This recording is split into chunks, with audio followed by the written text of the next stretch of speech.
Chers élèves de 5e, bonjour. Aujourd'hui, on va encore s'intéresser au quadrilatère. On va s'intéresser plutôt à qu'est-ce qui différencie nos différents quadrilatères et surtout, qu'est-ce qu'il y a de plus en plus précis. Alors, je m'explique.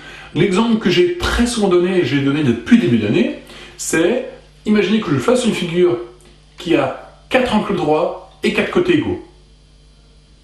La question est, est-ce que c'est un rectangle? Habituellement, souvent, quand on arrive en 6e et en 5e, on dit « Bah non, monsieur, c'est pas un rectangle, c'est un carré. » Ah oui, c'est un carré.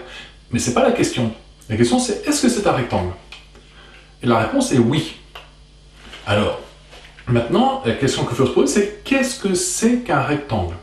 Un rectangle, c'est une figure qui a 4 angles droits. Point. Est-ce que la figure dont j'ai parlé, avec 4 angles droits et 4 côtés égaux, a 4 angles droits? Oui. Aussi, il a des côtés égaux. Ok, mais il a bien des angles droits. À partir du moment où j'ai 4 angles droits, j'ai un rectangle. Donc la figure qui s'appelle un carré, c'est un rectangle. Oui, c'est un rectangle spécial. Autrement dit, c'est parmi les rectangles, certains s'appellent des carrés. Et on va essayer de voir comment ça s'imbrique tout ça.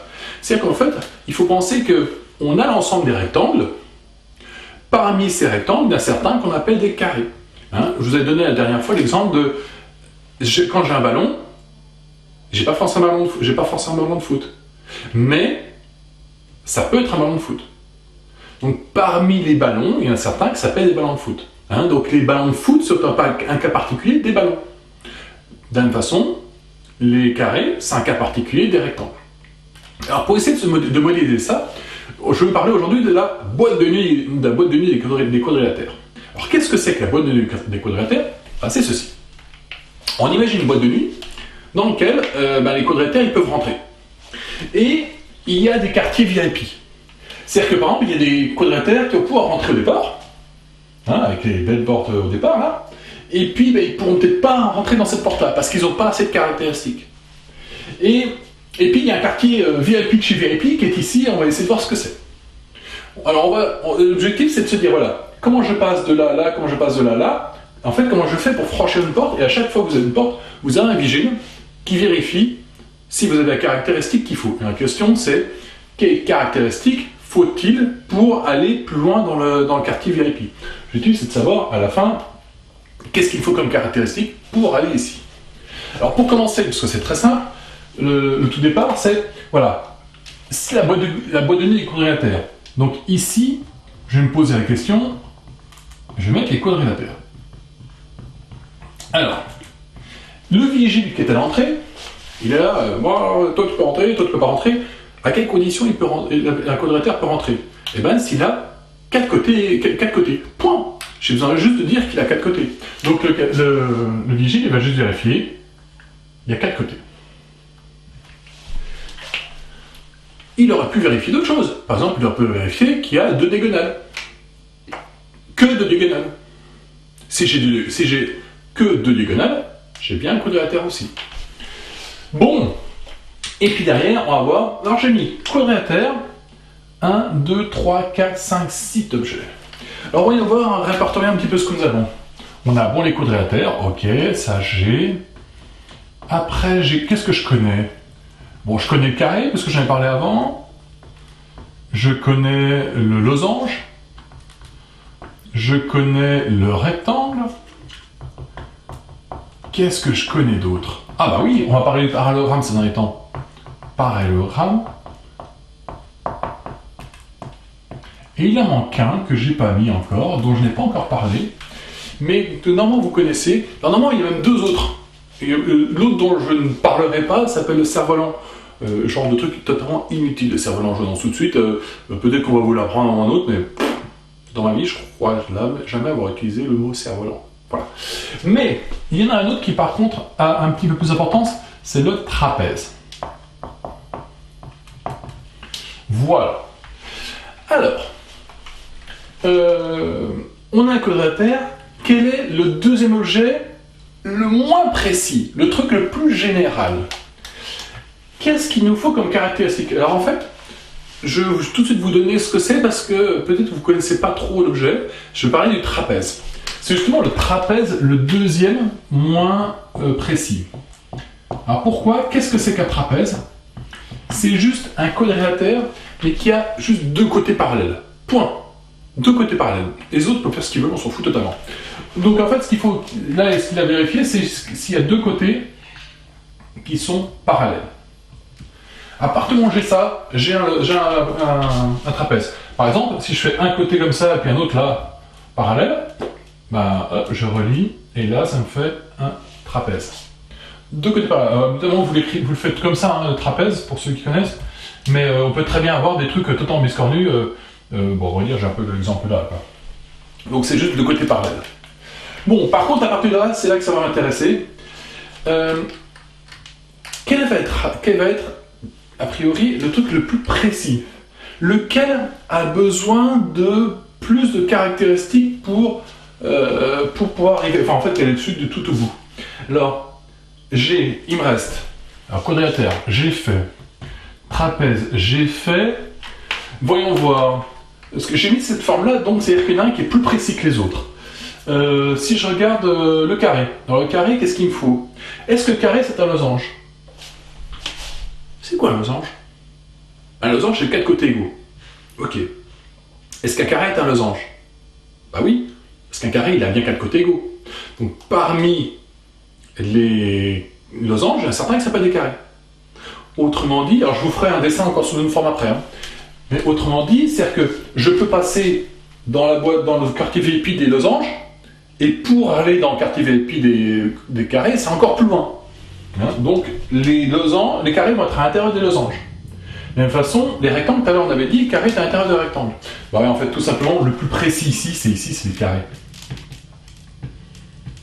Et après, normalement, ça se fait plutôt pas mal. Qu'est-ce que j'ai? J'ai ici les losanges. Alors je peux mettre à gauche ou à droite, c'est pareil, vous verrez plus tard. Rectangle. Et ce qui me reste du coup, c'est le parallélogramme. Si vous regardez mon dessin, oh, bah pas assez de place, tiens. Si vous regardez mon dessin, pour aller du côté des rectangles, il faut d'abord que je passe par les parallélogrammes. Est-ce logique? Parallélogramme, c'est côte opposée parallèle. Un rectangle, est-ce qu'il a ses côtés opposés parallèles? Bah, ah oui, puisqu'ils sont j'ai 4 angles droits, donc en fait ces deux-là sont parallèles, ces deux-là sont parallèles. Donc j'ai bien un parallélogramme. Quand j'ai un rectangle, j'ai un parallélogramme. Parmi les parallélogrammes, il y en a certains qui s'appellent des rectangles. Est-ce que si j'ai un losange, est-ce que j'ai un parallélogramme? Un losange, c'est 4 côtés égaux. Et quand vous tracez ça, ah bah oui, j'ai bien mes côtés parallèles. Donc parmi les parallélogrammes, j'ai mes côtés opposés, j'ai mes losanges. Donc c'est pour ça que quand vous avez les parallélogrammes, vous avez vu, les rectangles sont à l'intérieur, aussi bien les rectangles que les losanges. Bon, les carrés évidemment avec. Donc maintenant on va s'intéresser à, on a un trapèze. Qu'est-ce que je dois vérifier pour en plus rentrer chez les parallélogrammes? Donc moi j'ai déjà deux côtés égaux, deux côtés parallèles. Qu'est-ce qu'il me faut en plus pour rentrer chez les parallélogrammes? J'ai ces deux côtés parallèles là. Qu'est-ce qu'il me faut? Bah c'est les autres aussi. Donc j'ai besoin de vérifier que ce coup-ci j'ai les deux autres côtés parallèles. Si j'ai deux côtés parallèles et les deux autres parallèles aussi, eh ben j'ai bien un parallélogramme. Maintenant, je suis ici, je veux rentrer du côté des rectangles. Donc moi j'ai pour l'instant mes côtés opposés parallèles. Qu'est-ce qu'il faut pour qu'en plus j'ai mon rectangle? Donc en fait ce que je voudrais c'est que en fait le truc il se redresse quoi. Qu'est-ce que j'ai besoin pour le redresser? On pourrait parler diagonale, mais moi je vais m'intéresser qu'aux côtés. Et à la rigueur aux angles. Et bien si je vous laisse réfléchir, si j'ai en plus un angle droit,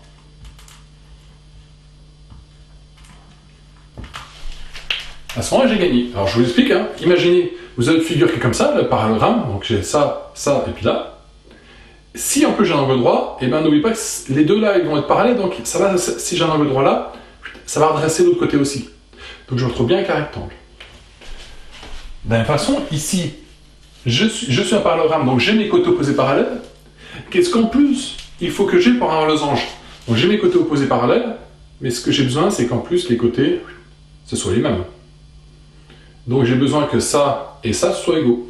Donc autrement dit, j'ai besoin que, ah ben j'ai oublié de faire sa bulle lui, deux côtés Alors, deux côtés de suite, ça se dit consécutif. Égaux. Donc, je la refais. Imaginez, vous avez un parallélogramme. Donc, c'est mes deux objets. C'est ma main là, ça, ma autre main et ça. Si j'ai en plus le fait que, par exemple, ce côté-là, que là, et puis celui-là, ils sont égaux, ça me radramène comme ça, à ce moment-là, j'ai un losange. J'espère que c'est assez visuel. Et puis maintenant, imaginez, j'ai un losange, donc j'ai mes quatre côtés égaux. Qu'est-ce qu'il me faut en plus pour rentrer chez le carré? Ben, j'ai mes quatre côtés égaux. Ben, qu'est-ce qu'il manque? Il manque juste du côté des angles. Hein. Il manque, ben, je peux mettre un angle droit ou les angles droits, hein, c'est pas grave, mais un angle droit suffira.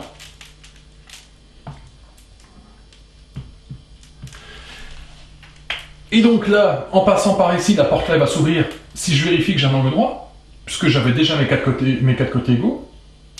Maintenant ici, je suis un rectangle, hein, j'ai mes quatre angles droits, tout ça. Qu'est-ce qu'il me faut en plus pour que je rentre du côté carré? Ben, j'ai juste besoin d'avoir des côtés égaux. Voilà, ou deux côtés consécutifs égaux, ça suffit. Deux côtés consécutifs égaux, ça suffit. Hop.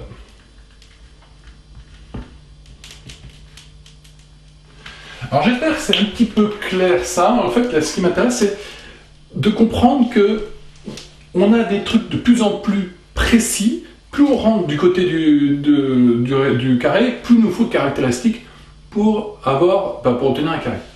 Et il y a une imbrication. Alors je vais vous le faire après sous une autre forme de dessin.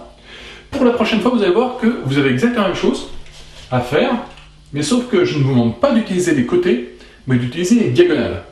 Alors il y en a certains, notamment pour le quadrilatère et pour le quadrilatère, en fait, je l'ai dit tout à l'heure, à vous de revenir sur la vidéo d'avant. Et pour le trapèze, je vous annonce, ça va pas être évident. Alors, en plus, ça fait appel à un truc de troisième. Mais je vous laisse découvrir si certains ont une idée. Voilà. Quelles caractéristiques sur les diagonales il me faut pour un trapèze. Voilà, je vous laisse trouver ça. Et bon, la suite, normalement, se fait plutôt pas mal. Mais ce que je veux, c'est que moi, vous voyez, j'ai parlé pour passer pour passer les portes. Moi, ici, je n'ai utilisé que l'histoire de côté et d'angle. Moi, je demande de ne parler que de diagonale. C'est faisable pour tous ces objets-là. Voilà. Donc, on a besoin à chaque fois de dire, voilà, les diagonales, qu'est-ce qu'elles ont besoin d'avoir en plus. Donc, vous n'avez le droit de ne parler que de diagonale. Bon. Maintenant, je vais vous parler de ça sous une autre forme, que vous compreniez un petit peu, peut-être mieux sous une autre forme, parce que là, je m'intéresse plutôt aux caractéristiques qu'il faut que j'obtienne. Maintenant, je vais parler en termes d'ensemble. Alors, pour parler en termes d'ensemble, je vais faire des patatoïdes. Alors, les patatoïdes, c'est quoi? C'est des trucs en forme de patate, vous allez voir. Quel est l'objet le moins précis? J'avais dit que c'était les quadrilatères. Donc si je prends les quadrilatères, donc dans l'ensemble des quadrilatères, on est d'accord, c'est pas toutes les figures les quadrilatères. Il existe des pentagones, il existe des triangles, voilà, qui sont en dehors. Moi, je regarde juste l'ensemble des quadrilatères. Parmi l'ensemble des quadrilatères, il y en a certains qui s'appellent les trapèzes. Alors, on est d'accord que les trapèzes, ça a cette forme-là. Hop, je vais vous le faire pour que vous ayez un trapèze, voilà. Ça a cette forme-là, mais ça peut très bien aussi être, par exemple, ceci, hein, qui est un parallélogramme. Ce parallélogramme-là, il a bien deux côtés parallèles, hein, ceux-là et ceux-là sont parallèles, donc c'est un trapèze. Mais il existe des trucs, des quadrilatères qui ne sont pas des trapèzes. Par exemple, je fais ça, je sais pas, ça, il n'y a pas de côté parallèle, je n'ai pas un trapèze. Donc il existe des quadrilatères qui ne sont pas des trapèzes. Allons un petit peu plus loin. Ben maintenant, dans les trapèzes, j'en ai certains. Je vais dedans du coup lui. Qui s'appellent des parallélogrammes.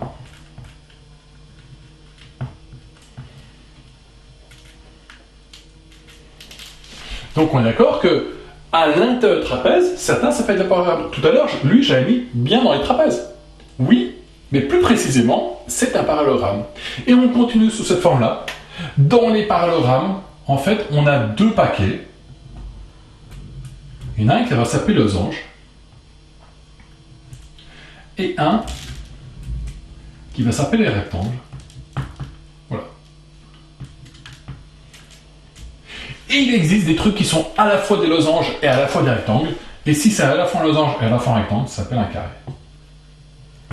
Je vous laisse méditer un petit peu là-dessus. C'est-à-dire que dans cet ensemble-là, il y a des gens qui ont les deux caractéristiques. Typiquement, je ne sais pas, on va imaginer des gens dans une classe et on demande, voilà, levez la main ceux qui jouent au foot. Ok, il y en a plein qui lèvent la main. Levez la main ceux qui font la natation. Il y en a plein qui lèvent la main. Il peut très bien y avoir des élèves qui vont lever 2 fois la main s'ils font à la fois la natation et à la fois du foot. Donc, il existe des élèves qui ont les deux caractéristiques. On est exactement dans ce cas-là. Prenez une figure, par exemple, donc un losange vraiment typiquement losange, un carré vraiment typiquement carré, et un rectangle vraiment typiquement rectangle. Si on demande, levez la main ceux qui sont de losange, bah lui il va lever la main, lui il va lever la main. Pourquoi? Parce qu'il est bien 4 côtés égaux. Levez la main ceux qui sont des rectangles, lui il va lever la main, lui il va lever la main. Donc lui il a bien les deux caractéristiques qui sont les caractéristiques des losanges et les caractéristiques des rectangles. Et quand on a les deux caractéristiques à la fois, ça s'appelle un carré. Donc j'espère que c'est un petit peu plus clair sous cette forme-là. Donc pour la prochaine fois, vous avez la boîte de nuit des quadrilatères, mais attention, vous n'aurez le droit d'utiliser que les informations sur les diagonales. Et je vous rappelle, hein, il y en a juste un qui est plus compliqué que les autres, qui est le trapèze. Si vous ne le trouvez pas, c'est pas grave, on s'en fout totalement, parce qu'en fait ce sera plutôt un spoil pour ce que vous allez faire en 3e. Mais en tout cas, pour les autres, vous êtes capable de trouver normalement. Donc bah voici, on a parlé des différents quadrilatères. En fait, ce sera notre dernier cours sur les quadrilatères. On va aller chercher un petit peu plus loin dans un nouveau cours la fois d'après. Moi, je vous dis, bah, bossez bien, bon week-end, et on se retrouve mardi. À mardi!